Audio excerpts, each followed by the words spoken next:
Latest on the figures that come in about this time of day from Wales, the number of deaths has increased by 15.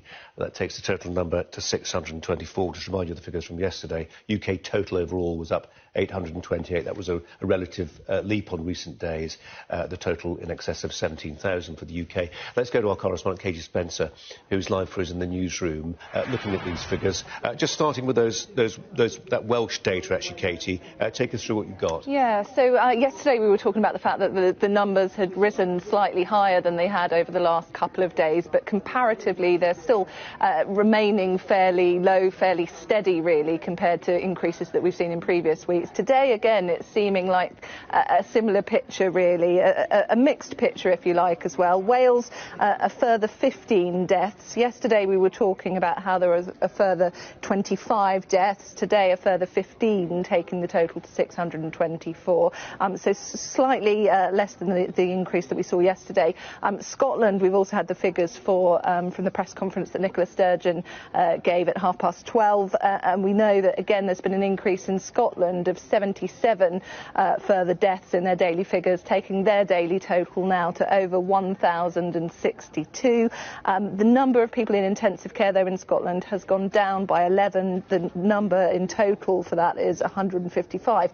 But Scotland today, we've actually received a lot more detail about its cases, because as well as the daily figures that we received, Scotland also gives us a weekly picture of what's going on.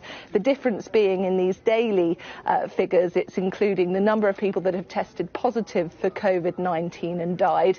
In the weekly figures, they include the number of people where COVID-19 is mentioned on their death certificate, so it includes suspected cases of COVID-19. And what that's shown us today for the week ending April the 19th, so up until last Sunday, is a real disparity between the daily figures that we talk about and the weekly figures that come out as well. And what that has shown us, the difference is on the 19th of April we were talking about 903 deaths in the daily figures, but in fact these figures from the National Records of Scotland showed that the number of deaths linked to COVID-19 was actually 1,616, so a real difference between the two figures. The other important thing that Nicola Sturgeon told us about today was actually it goes into a bit more detail about where people were dying and who was dying as well. And we know that 3/4 of these cases people were over 75, 55% were men, 45% were women,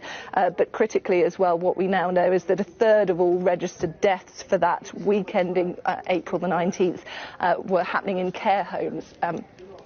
Last week we were talking about 1/4 of all deaths coming from care homes in Scotland. This week we're talking about the fact that it's increased to 1/3.